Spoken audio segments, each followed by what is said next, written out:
di chat di situ. Baik, sekilas terkait dengan perkenalan saya di sini. Saya akan lanjutkan.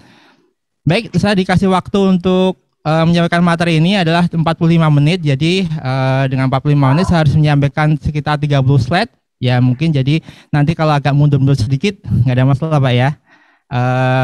Supaya nanti kalau ada pertanyaan dan sebagainya bisa disampaikan di chat, nanti akan dibantu oleh admin untuk menjawab pertanyaan dari Bapak Ibu sekalian. Untuk training kali ini tujuannya yaitu harapannya bisa memahami terkait dengan komposisi bahan bakar. Kemudian yang kedua adalah untuk memahami dari benefit dan jenis fuel injection. Ya, berikutnya adalah memahami desain dari fungsi dari komponen-komponen di electronic fuel injection. Kemudian memahami tentang kontrol volume injeksi dan terakhir adalah menjelaskan terkait dengan siklus open loop dan closed loop. Ya, ini ada beberapa materi yang akan kita sampaikan. Harapannya ini bisa sedikit merefresh atau merefresh untuk pengetahuan yang sebelumnya sudah Bapak Ibu dapatkan jauh-jauh sebelumnya. Untuk konten materinya kita akan bahas terkait dengan 6 hal yang kita akan bahas di sini. Yang pertama adalah terkait dengan bahan bakar. Yang kedua adalah terkait dengan fuel injeksi, tipe dan benefit dari fuel injeksi, kemudian outline dari FV seperti apa, nanti ada DFV dan LFV, kemudian komponen-komponen di sistem bahan bakar khususnya, kemudian membahas terkait dengan durasi injeksi, di sana ada basic injection duration dan ada koreksi injeksi, kapan injeksi itu dikoreksi, dan terakhir ada kalau ada pertanyaan-pertanyaan, nanti kan kita pilih 3 pertanyaan dari Bapak yang belum terjawab di chat, nanti akan kita coba bahas via di depan di sini.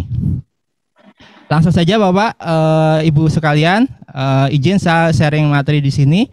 Yang pertama terkait dengan bahan bakar. Kalau kita membahas terkait dengan bahan bakar, ada 2 hal yang sebenarnya kita bahas. Yang pertama terkait dengan aditif ya. Ini mohon maaf ini ada ketikan yang salah typo ya. Aditif itu ada bahan-bahan yang ditambahkan pada bahan bakar. Dari produsen mengklaim bahwa dengan adanya aditif ini bisa menambah kualitas dari bahan bakar. Ya. Nah, terkait dengan aditif ini apa saja yang ditambahkan di bahan bakar? Yang pertama ada deterjen ya. Deterjen ini tujuannya adalah untuk menjaga supaya di sistem bahan bakar itu kondisinya selalu bersih ya. Khususnya adalah di injektor dan juga di area pompa sehingga tidak terjadi kerusakan di sana. Yang kedua adalah oktan booster ya. Oktan booster ini tujuannya adalah untuk meningkatkan nilai oktan bahan bakar, di mana semakin tinggi nilai oktan bahan bakar, maka kualitas bahan bakar akan semakin bagus ya. Dulu mungkin Bapak Ibu sekalian masih ingat penggunaan timbal ya untuk meningkatkan dari oktan bahan bakar ini. Berikutnya adalah oksigenator ya, oksigenator atau menambah jumlah oksigen, kandungan oksigen dalam bahan bakar. Ini contohnya adalah etanol ya. Etanol beberapa ditambahkan di bahan bakar ya, dari mulai 0 sampai 30%. Ini secara penelitian ini bisa menambah kualitas dari bahan bakar atau bisa meningkatkan performa atau nilai bakar dari bahan bakar tersebut. Tetapi ketika penggunaan etanol ini lebih tinggi dari sekitar 30%, justru ini akan memberikan efek negatif ke mesin, bisa merusak komponen di pompa dan injektor, khususnya pompa, ya. Jadi memang ada batas maksimal di sini. Kemudian yang berikutnya adalah terkait dengan oktan rating, ya. Oktan rating, oktan ini adalah nilai nilai bahan bakar itu bisa mudah terbakar apa tidak, ya. Semakin tinggi oktan, maka bahan bakar akan susah terbakar. Tetapi semakin tinggi oktan, bahan bakar kualitasnya semakin bagus, nilai pembakarannya juga akan semakin besar.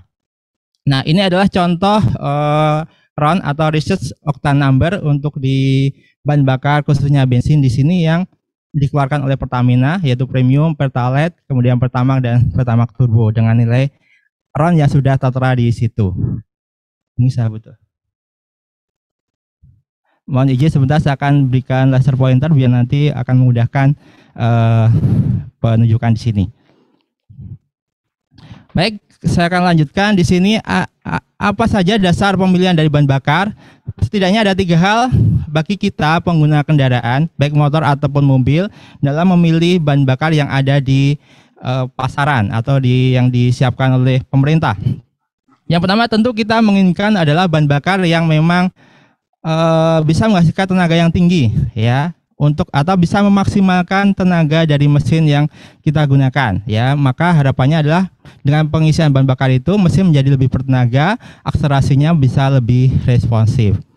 Kemudian yang dasar penilaian yang kedua yaitu kita juga menginginkan untuk fuel economy atau kita ingin penggunaan bahan bakarnya bisa lebih irit ya, lebih irit dan di harga yang lebih murah, kemudian juga tapi kita juga ingin bahwa emisi gas buangnya juga lebih bagus ya. Dan yang ketiga adalah pemilihan ketiga adalah kita juga harus menyesuaikan dengan teknologi dari mesin ya.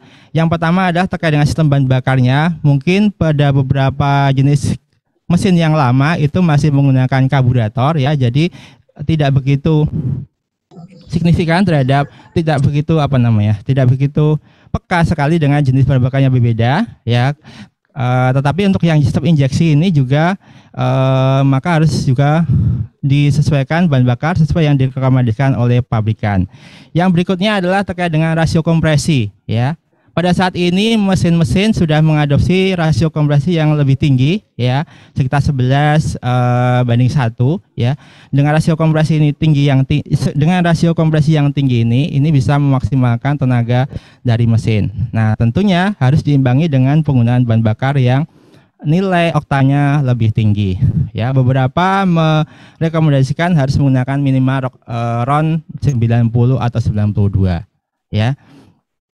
Kemudian, nah ada pertanyaan di sini ya, kenapa saat ini dibutuhkan namanya fuel injection atau bahan bakar perlu diinjeksikan ke ruang bakar? Ya, oke. Di sini mungkin ada yang mau jawab Pak? Bisa di chat di sini. Kenapa bahan bakar perlu diinjeksikan ke ruang bakar ya? Pertimbangannya apa? Kalau dulu cukup pakai karburator sehingga kesedot oleh kevakuman di intake manifold, bahan bakar bisa masuk ke dalam ruang bakar. Ada yang mau chat di sini?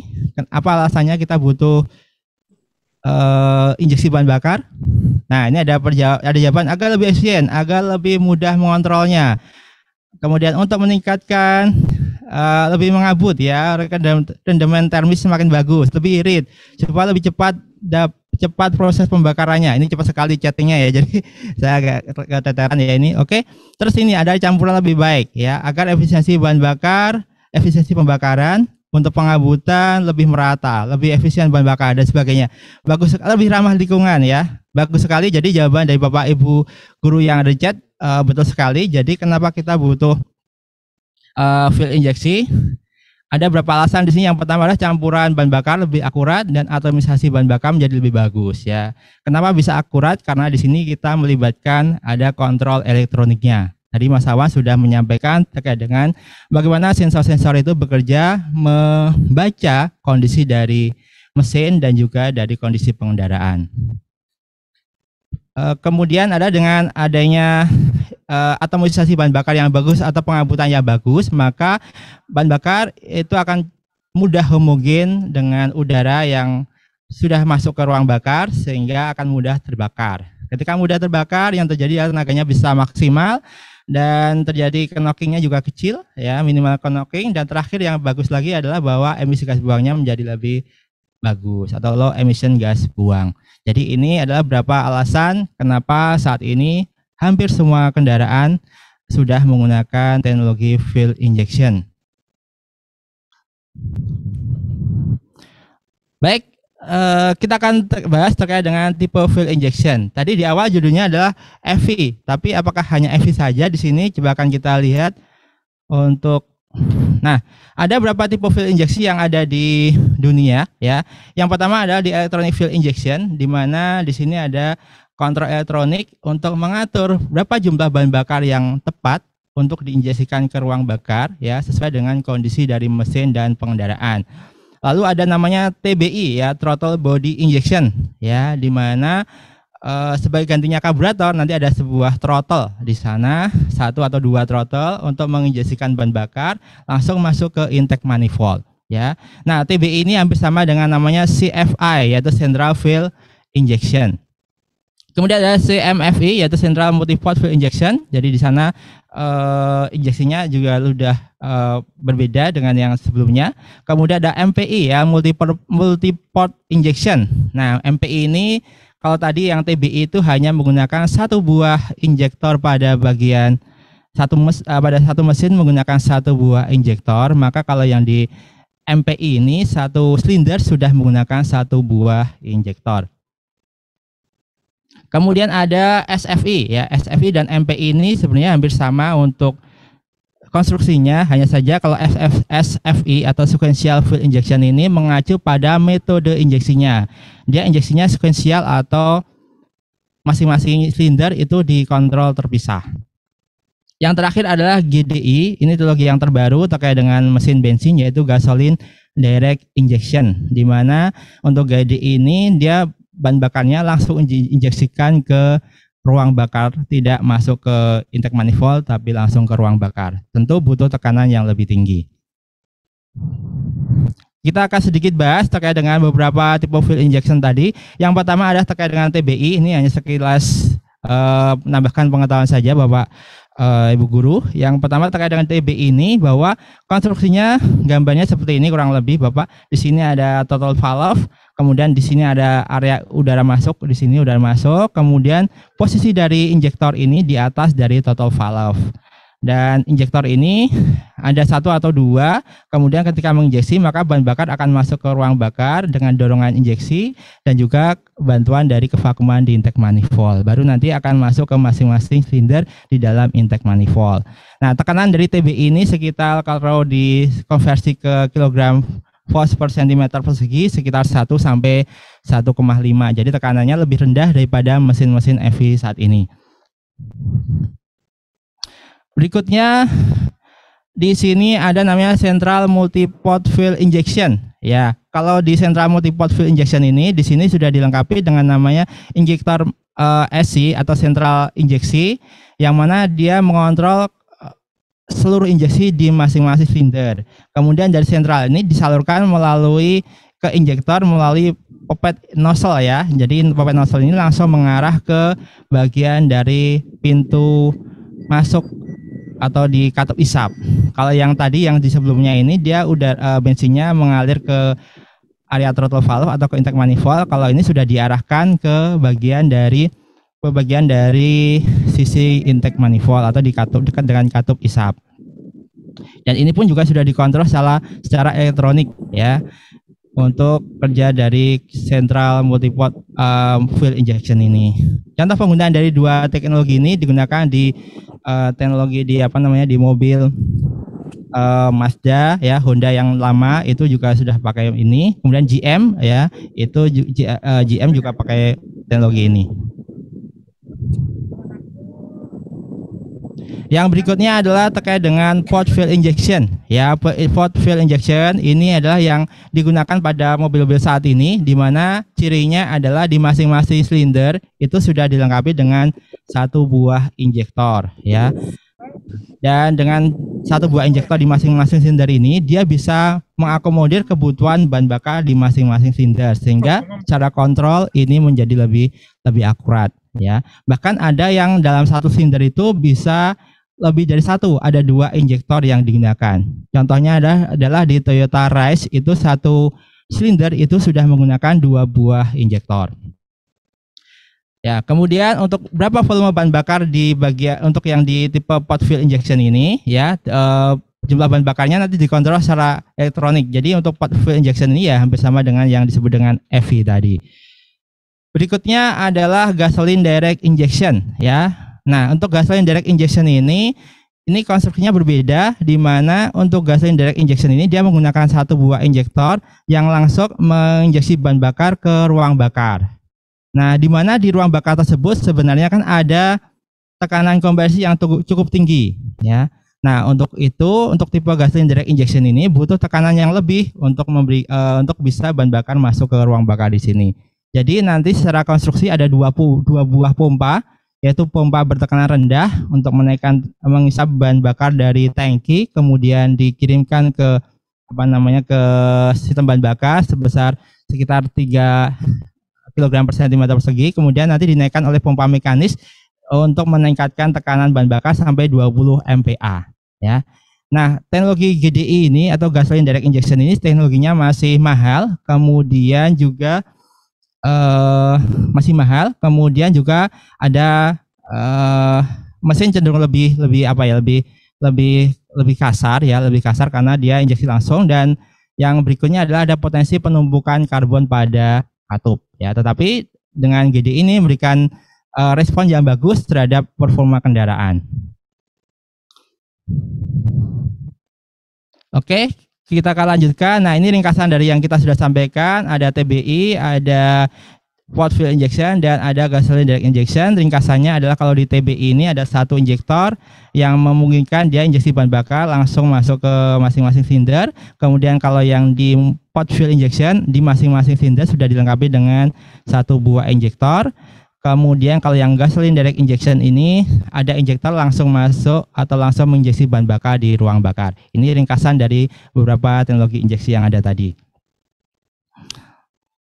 Nah, baik, kita akan masuk ke sistem EV Bapak dan Ibu sekalian. Di sini untuk sistem EV gambaran diagramnya seperti ini kurang lebih. Jadi di sini ada berbagai macam sensor yang dipakai untuk membaca kondisi dari mesin dan juga kondisi pengendaraan. Tadi sudah dibahas detail oleh Mas Awan, jadi mungkin saya nggak akan membahas lebih lanjut terkait dengan sensor-sensor yang ada di sini. Kemudian juga ada engine ECU atau ECM yang akan mengontrol berapa bahan bakar yang tepat sesuai dengan kondisi mesin tadi, dan juga ada di sistem bahan bakar yang mensuplai bahan bakar ke dalam sistem EV tersebut. Nah, di sistem EV sebenarnya ada 3 buah elemen yang utama ya. Yang pertama adalah ada fuel delivery system ya. Ini dimulai dari tangki bahan bakar, kemudian di sini ada perakitan pompa bahan bakar, kemudian ada fuel filter, kemudian ada pressure regulator, lalu ada injektor. Komponen yang berikutnya ada air injection system. Fungsinya adalah untuk mensuplai udara yang bersih ke dalam ruang bakar ya. Di sini nanti ada filter udara, kemudian ada airflow meter, ada throttle body ya, kemudian masuk ke intake manifold dan masuk ke ruang bakar. Yang ketiga ada electronic control system, yaitu di ECU-nya langsung atau ECM-nya langsung yang mengontrol bagaimana bahan bakar itu bisa disesuaikan jumlahnya sesuai dengan kebutuhan dari mesin tersebut. Oke, kita akan sedikit bahas terkait dengan jenis-jenis dari sistem EV. Yang pertama adalah tipe LFV ya. LFV ini secara garis besar gambarnya seperti ini Bapak Ibu sekalian, bahwa di sini ada udara masuk, kemudian ada sensor airflow meter, kemudian ada throttle valve di sini, baru ke intake manifold ke mesin.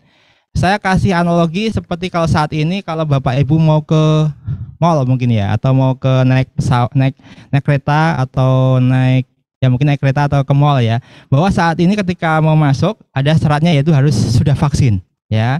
Maka ketika mau masuk pintu gerbang dari di mall atau di stasiun kereta api ya, pasti ada pengecekan lebih dahulu mana kartu vaksinnya gitu ya, apakah sudah vaksinasi atau belum. Kalau sudah boleh masuk ya. Nah, jadi dengan metode ini hampir sama seperti ketika di LFV. Jadi udara yang akan masuk ke ruang bakar atau ke intake manifold itu dipantau dulu atau diukur dulu oleh namanya airflow meter ya. Nah, airflow meter tadi membaca berapa nilai bahan bakarnya, kemudian dikirimkan ke engine ECU, lalu engine ECU akan memberikan sinyal ke injektor untuk mengontrol berapa volume injeksi yang tepat sesuai dengan jumlah udara yang masuk tadi. Ada 2 yang dibahas, yang di sini ada jumlah udara masuk atau massa udara masuk ya. Tadi sudah disampaikan lebih detail oleh Mas Awan. Berikutnya adalah tipe DFV ya. Kalau DFV ini sedikit perbedaannya adalah bahwa untuk pengontrolan udaranya ini dikontrol setelah melewati dari katup throttle. Gambarnya seperti ini Bapak dan Ibu sekalian. Ini ada throttle valve, kemudian di bawah di sini ada sensor, di mana sensor ini akan membaca berapa kevakuman pada intake manifold yang lalu dikirimkan oleh manifold pressure sensor, lalu dikirimkan ke engine ECU untuk dibaca. Ya, engine ECU akan mengkalkulasi kevakuman intake manifold menjadi duty ratio yang akan dikirimkan ke injektor untuk menjadikan berapa jumlah bahan bakar yang tepat sesuai dengan kevakuman intake manifold tadi. Nah, kalau yang ini analoginya mungkin kalau di sekolah Bapak Ibu ya. Jadi anak-anak sudah masuk ke kelas baru di absen. Nah, nanti jumlahnya berapa di situ pokoknya masuk dulu, anak-anak masuk ke kelas dulu, baru ketika sudah masuk di kelas kita lihat ada berapa yang masuk, ada berapa yang nggak masuk, ya. Logikanya seperti itu.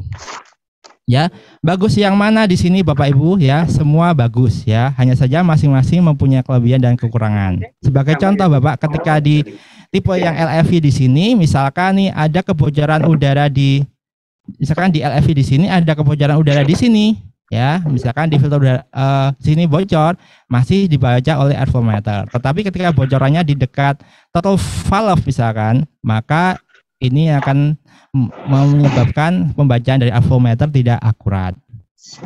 Ya, begitu Bapak. Kemudian secara konstruksi yang airflow meter dulu dia lebih rumit karena komponennya besar, tapi sekarang sudah perkembangan teknologinya sudah bagus, sensornya jadi kecil. Jadi sekarang yang LFV pun sama praktisnya seperti yang teknologi di DFV. Oke, ini ada kemudian di sistem bahan bakar ya, ini karena kita membahas terkait dengan EV atau electronic fuel injection, untuk elektroniknya sudah dibahas oleh Mas Awan, jadi kita akan bahas di fuel injection atau di bahan bakarnya. Ini adalah diagram terkait dengan bagaimana bahan bakar itu dialirkan dari tangki bahan bakar, kemudian di dalamnya di sini ada rakitan pompa, di sana ada pompa bahan bakar, ada saringan pompa bahan bakar, kemudian ada pengatur tekanan bahan bakar, lalu dikirimkan ke pipa dan ke delivery pipe. Di sini nanti akan ketemu dengan injektor. Ya, pada beberapa tipe di bagian dari delivery pipe ini ada namanya possession damper ya, untuk meredam fluktuasi tekanan bahan bakar. Oke, kita sedikit gambar visual terkait dengan bagaimana sih konstruksi dari fuel pump AC itu ya. Di dalamnya gambarnya seperti ini, bahwa di bagian dalam dari fuel pump AC ini ada berbagai macam komponen ya yang terintegrasi. Jadi ketika ini dibongkar, nanti ada filter bensin ya. Kemudian ada fuel cylinder kick untuk untuk memberikan informasi kepada pengemudi berapa jumlah bahan bakar yang ada di dalam tangki. Lalu ada fuel pump ya, dia untuk memompa bahan bakar di dalam tangki supaya bisa masuk ke delivery pipe. Nah, tekanannya biasanya sekitar 3,3 kg volt per cm persegi ya Bapak ya. Kemudian ada namanya fuel pressure regulator. Ini yang menjaga supaya tekanan bahan bakar yang di delivery pipe itu selalu konstan. Nah, berikutnya ada komponen ya, yaitu fuel pressure regulator. Nah, fuel pressure regulator ini menjaga tekanan bahan bakar ke dalam sistem bahan bakar supaya sesuai dengan yang direkomendasikan. Nah, yang direkomendasikan berapa? Kita akan lihat ada dua tipe Bapak dan Ibu guru sekalian di sini. Yang pertama adalah terkait dengan yang tipe tekanan konstan. Ya, kita lihat di sini ini adalah filter bensin. Ini adalah pompa bahan bakar dan filter bensin. Kemudian dipompa, dinaikkan tekanannya, kemudian dikirimkan ke delivery pipe ya. Kemudian ketika tekanan pompanya lebih dari 3,3 kg volt per cm persegi, maka mampu menekan spring yang ada di sini sehingga kelebihan tekanan bahan bakar akan dibocorkan kembali ke tangki. Dengan metode ini maka ini menjaga supaya peak dari tekanan bahan bakar selalu konstan di 3,3 kg volt per cm persegi ya. Atau di rentang ya masing-masing kendaraan speknya berbeda Bapak ya. Jadi nanti bisa sekitar 3 sampai 3,3 itu masih relevan di sini. Tipe yang berikutnya adalah tipe yang dikontrol oleh vakum ya. Kalau kita lihat di sini bahwa ini ada contoh bagaimana ketika tekanan bahan bakar di sini tekanannya masih ini nanti nyambung ke kevakuman di intake manifold ya. Ketika kevakuman manifoldnya tinggi, maka mampu mendorong membran yang ada di atas ini bergerak ke atas sehingga akan membocorkan tekanan bahan bakar yang di sini. Ketika kevakumannya rendah, maka membran berada posisi lebih di bawah sehingga tekanan bahan bakar yang ada di saluran ini menjadi lebih tinggi dibandingkan ketika kevakumannya tinggi. Jadi untuk yang tipe kedua ini tekanan bahan bakar bisa fluktuatif tergantung dari kevakuman di intake manifold.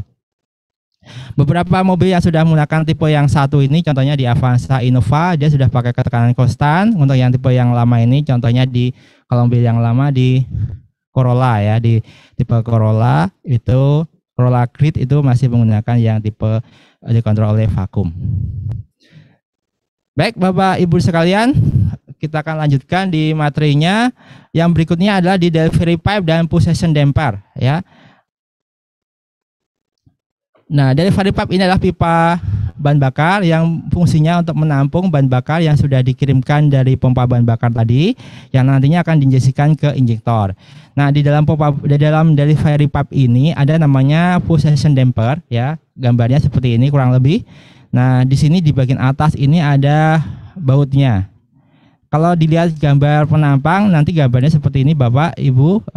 Ketika tidak ada tekanan bahan bakar, maka pegas ini mendorong membran bergerak ke bawah sehingga bautnya ini cenderung turun ke bawah ya.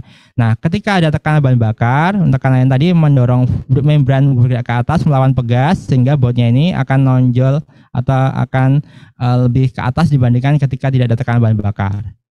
Nah, ini dengan gerakan naik turun seperti ini bisa meredam fluktuasi tekanan bahan bakar. Pertanyaannya adalah kenapa sih butuh diredam tekanannya ya? Bahwa tadi seawal kita sampaikan bahwa tekanan bahan bakar itu akan dikontrol durasinya, tapi juga ada faktor yang mempengaruhi di sana yaitu tekanan bahan bakar.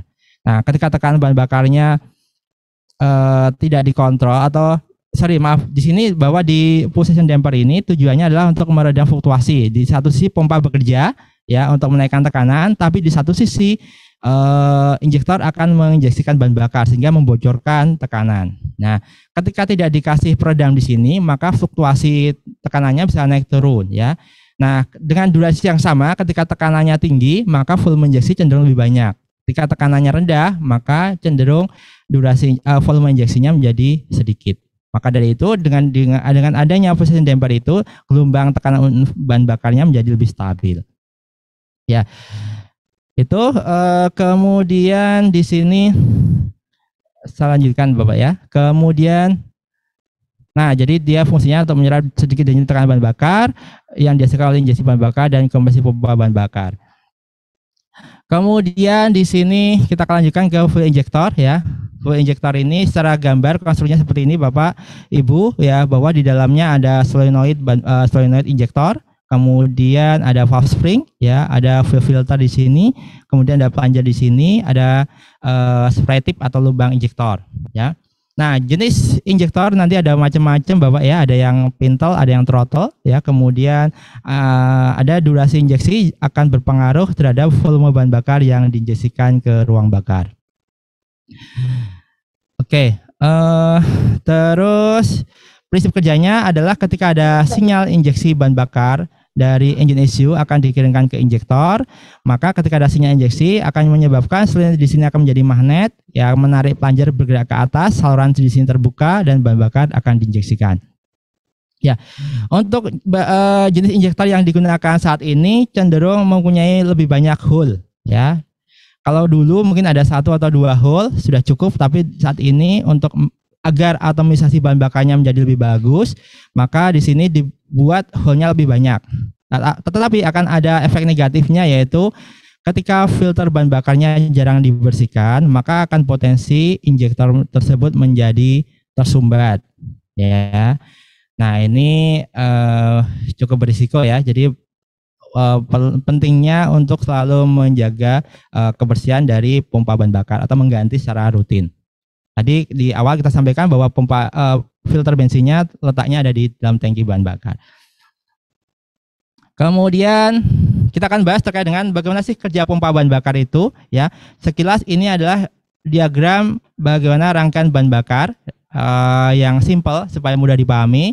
Di sistem bahan bakar ini ada kontrolnya, di sini ada EV relay, kemudian ada relay bukan rangkaian atau circuit opening relay, kemudian ada pompa bahan bakar, ada engine ECU, ya. Kapan pompa bahan bakar bekerja? Kita lihat di sini. Yang pertama adalah ketika kunci kotak on.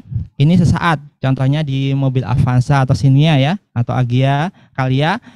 Pada saat kunci kotak on, Kita lihat di sini ada kunci kontak nyambung ke sini, relay FV-nya on, kemudian cek circuit opening relay on, masuk ke FC. Nah, nanti mikroprosesor ini akan meng-on-kan sebentar transistor sehingga COR-nya atau circuit opening relay menjadi on dan pompa bekerja sebentar untuk menaikkan tekanan bahan bakar. Harapannya dengan dinaikkan tadi ketika start maka mesin menjadi lebih mudah hidup. Yang kedua adalah ketika mesin sudah di start, di sini ada engine ECU akan menerima sinyal dari terminal ST, kemudian masuk ke terminal STA di engine ECU. Nah, sinyal ini yang dipakai untuk mempertahankan supaya mikroprosesor akan selalu on, dan ketika on maka pompa masih tetap bekerja. Berikutnya adalah ketika mesin sudah hidup, engine ECU akan menerima sinyal dari putaran mesin atau sinyal NE masuk ke dalam engine ECU, dan sinyal ini dipakai untuk mempertahankan transistor akan selalu on sehingga pompa masih tetap bekerja. Terakhir adalah ketika dilakukan active test menggunakan scanner, ya. Ini ada beberapa kontrol kerja dari pompa bahan bakar. Dan termasuk juga bahwa nanti bahan bakar juga bisa dimatikan secara otomatis, misalkan pada saat tabrakan airbagnya mengembang untuk menghindari terjadinya kebakaran dan sebagainya, maka akan dimatikan. Termasuk juga nanti bahan bakar akan dimatikan ketika sinyal immobilisernya posisinya set, ya. Ketika di set immobiliser, maka engine ECU mencegah supaya bahan bakar tidak bisa diinjeksi, plus tidak bisa atau tidak ada sistem pengapiannya.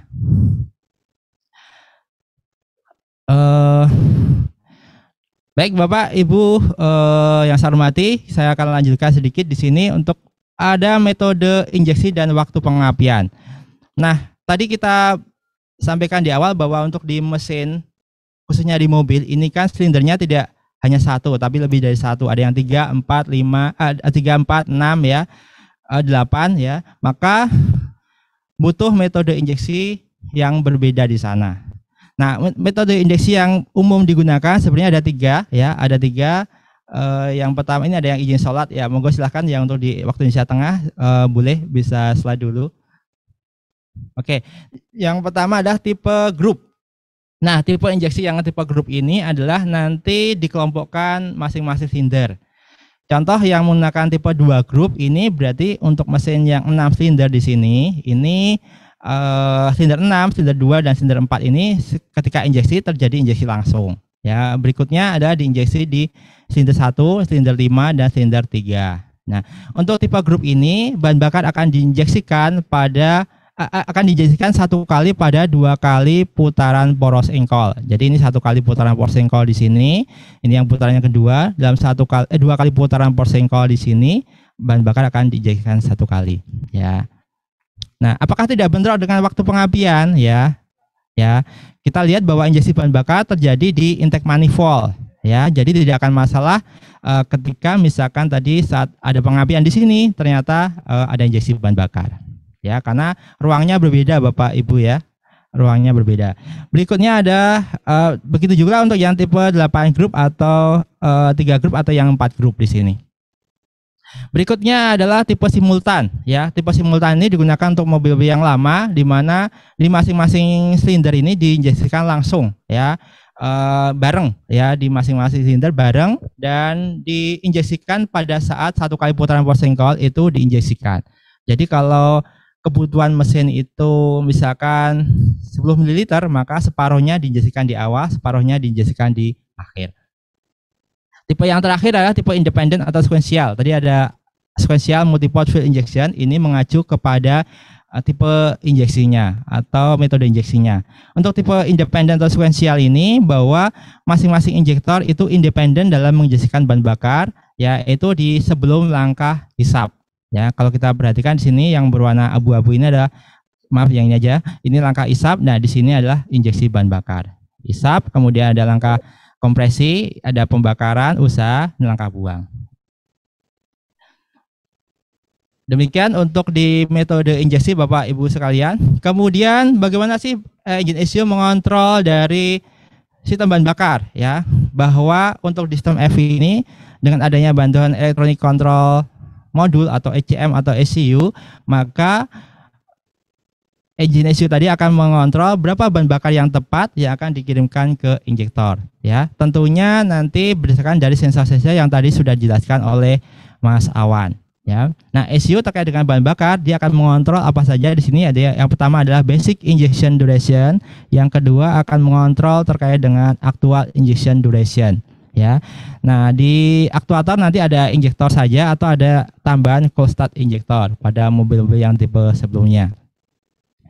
Kemudian untuk durasi injeksi atau lama injeksinya bahan bakar itu istilah durasi injeksi adalah sejumlah volume bahan bakar yang diinjeksikan dalam waktu tertentu. Itu disebut dengan durasi injeksi.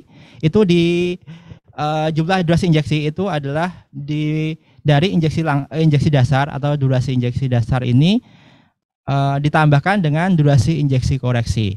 Ya. Pada sebuah mesin, sensor yang dominan di sana ada dua hal. Yang pertama adalah berapa jumlah udara yang masuk, ya, atau berapa tekanan intake manifold. Dan yang kedua adalah berapa putaran dari mesin. Nah, dua sensor ini adalah sensor yang dominan untuk mengontrol volume injeksi. Artinya apa? Artinya adalah bahwa ketika ada kegagalan pada salah satu atau dua sensor ini, biasanya akan terjadi masalah yang besar pada mesin. Contohnya ketika sinyal NE-nya tidak ada, maka mesin tidak bisa dihidupkan atau tidak bisa hidup. Kemudian ketika sinyal MAF atau PIM-nya ini bermasalah, nilainya nggak sesuai, ini juga akan mempengaruhi putaran dari mesin. Karena injeksinya tidak sesuai di situ. Nah, durasi injeksi tadi itu adalah gabungan dari durasi injeksi dasar ditambahkan dengan durasi injeksi koreksi. Nah, siapa saja yang mengoreksi di sana? Ada sinyal starter, ya. Kemudian ada sinyal suhu mesin, khususnya pada saat mesin masih dingin, ya. Kemudian sinyal dari output dari air sensor atau oksigen sensor juga bisa. Kemudian sinyal dari power VG di throttle valve, VG ini di MAF, dan juga sinyal dari akselerasi atau throttle position sensor. Ya, ini adalah bagaimana perhitungan tadi durasi injeksi Bapak Ibu sekalian. Kemudian, nah, ini adalah kapan bahan bakar itu dikoreksi atau volume injeksi dikoreksi. Yang pertama tadi adalah ketika start, ya. Seperti di karburator, bahwa ketika start itu butuh sistem cuk, ya, untuk menambahkan bahan bakar supaya mesin bisa hidup normal dan bisa fast idle, karena banyak bahan bakar yang akan nanti mengembun pada dinding intake manifold. Begitu pula untuk yang di sistem EV, bahwa ketika di start ini, maka jumlah bahan bakar yang diinjeksikan ini akan semakin besar. Ya, ini adalah durasi injeksi. Ketika ke atas berarti durasinya semakin panjang atau semakin lama dan bahan bakar yang diinjeksikan menjadi lebih banyak. Kemudian ketika suhu mesinnya sudah mulai tinggi, maka durasi injeksinya akan dikurangi seperti ini. Nah, engine ECU mengetahui apakah dia sedang start atau tidak dari mana, dari sinyal STA tadi, plus juga dia akan membaca pembacaan dari nilai sensor NE tadi atau engine speed tadi di angka 400. Ini berarti mesin sedang di start. Ada histeresis di sini sampai 200 RPM. Berikutnya adalah ketika pemanasan, ketika mesin sudah hidup dan kondisinya masih dingin. Kalau di karburator namanya ada fast idle, ya. Nah, ini juga sama di sistem EV juga sama, ada fast idle, di mana ketika masih dingin koreksi injeksinya diperbanyak di sini. Ya, diperbanyak sampai kapan? Sampai suhu mesinnya menjadi normal atau di suhu temperatur kerja. Nah, nanti injeksinya akan dikurangi di situ. Berikutnya adalah terkait dengan akselerasi, ya. Pada saat mobil diakselerasi, ya, kita lihat diagram di sini.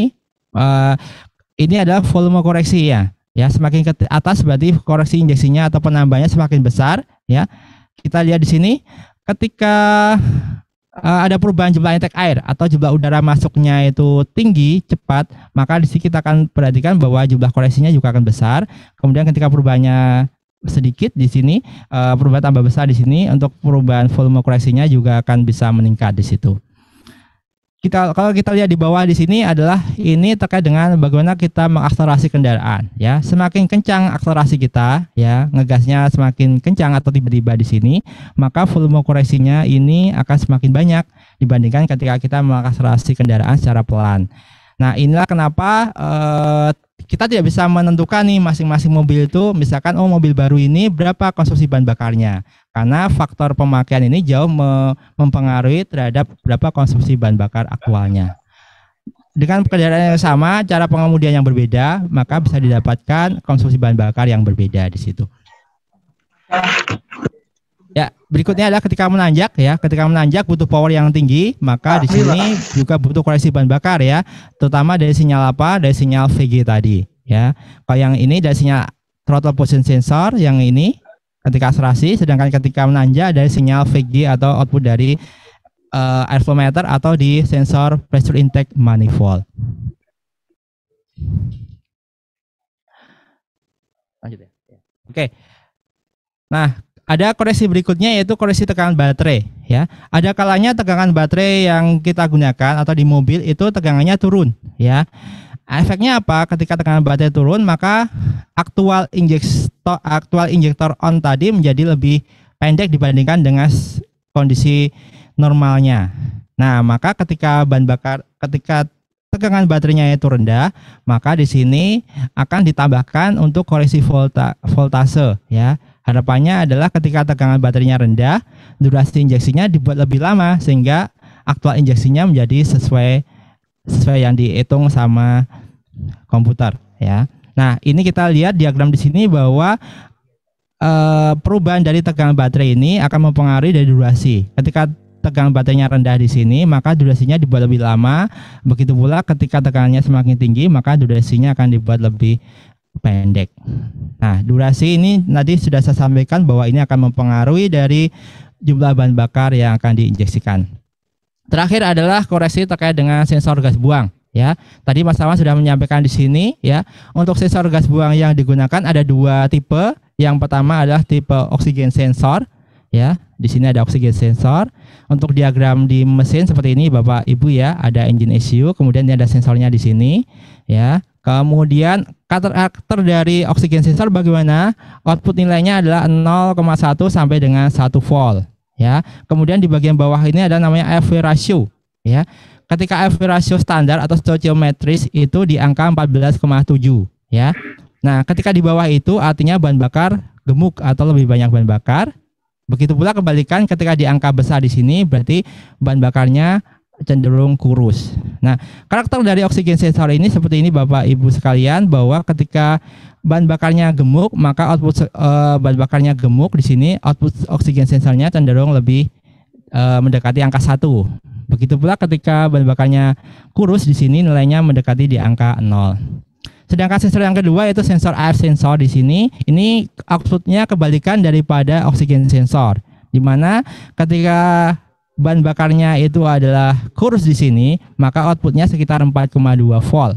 Sedangkan ketika bahan bakarnya gemuk di sini, maka outputnya sekitar 2,2 volt. Jadi karakternya kebalikan dengan oksigen sensor. Nah, koreksi gas buang ini digunakan pada saat nanti sistem closed loop. Ya, nanti di belakang kita akan sampaikan di apa itu sistem open loop dan sistem closed loop. Nah, ini adalah rangkuman dari berbagai macam sensor, korelasinya terhadap bahan bakar yang diinjeksikan. Ya, kita lihat di sini sebagai contoh adalah bahwa pada saat pada saat di sini ya, durasi injeksi dasar tadi dipengaruhi oleh dua hal, yaitu oleh tekanan intake manifold atau jumlah udara masuk di intake manifold, kemudian dipengaruhi juga oleh sensor posisi dari crankshaft. Ya, terakhir ketika suhunya masih dingin juga dipengaruhi oleh ini posisi dari sensor camshaft.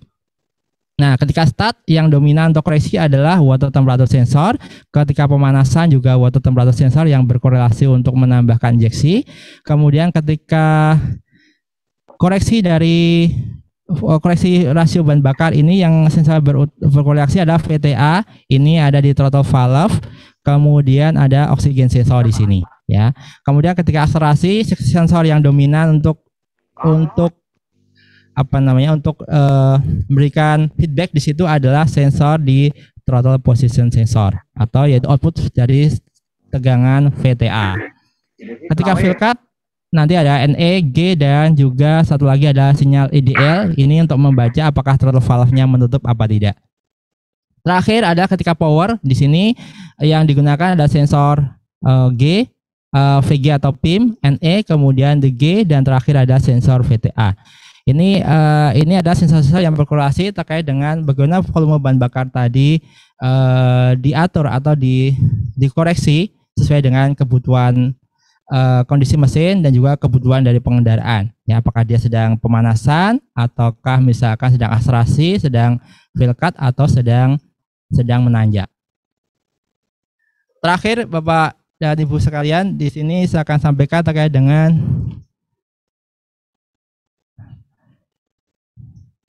yang terakhir adalah terkait dengan siklus open loop dan closed loop feedback. Ya, secara gambaran open loop atau closed loop feedback itu diterjemahkan seperti gambar ini, Bapak ya, bahwa ketika open feedback system ini ada inputan, kemudian diproses, kemudian menjadikan output. Dalam hal ini inputannya adalah sensor, ya, kemudian prosesnya tadi ada engine ECU, kemudian outputnya adalah aktuator atau dia tadi injektor tadi untuk menjadikan bahan bakar. Jadi dengan berbagai macam sensor yang ada di mesin tadi, kemudian diproses oleh engine ECU, akan dihasilkan berapa bahan bakar yang tepat di situ. Kemudian ada siklus closed loop feedback system, ya.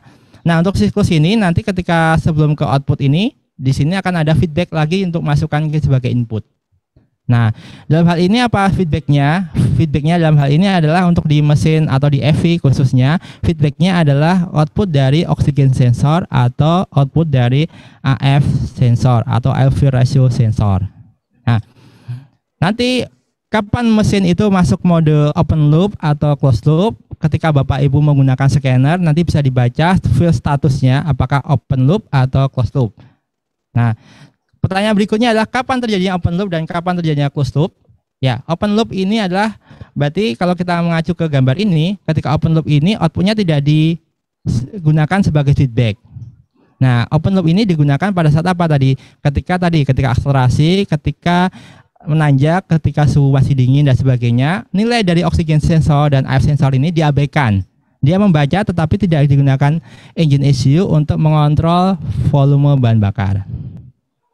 Nah, berikutnya adalah kapan kondisi closed loop itu bekerja? Ya, closed loop bekerja itu adalah ketika mesin itu sudah di temperatur kerja, ya. Kemudian juga pada saat di RPM tertentu dan tidak membutuhkan tenaga yang lebih di sana. Misalkan jalan konstan, ya, jalan konstan itu akan bisa masuk ke mode closed loop. Karena mesin saat ini didesain supaya apa? Supaya tetap efisien bahan bakar. Jadi sebisa mungkin mesin itu meskipun mesinnya besar atau teknologinya canggih, tetapi harapannya selain bertenaga, tapi pada satu sisi juga bisa bahan bakarnya bisa dikurangi. Demikian tadi Bapak Ibu guru terkait dengan materi yang saya sampaikan. Mungkin ini bisa sedikit refresh ya, atau mungkin merefresh terkait dengan materi yang ada di FV di sini. Kemudian silakan kalau ada pertanyaan tadi sudah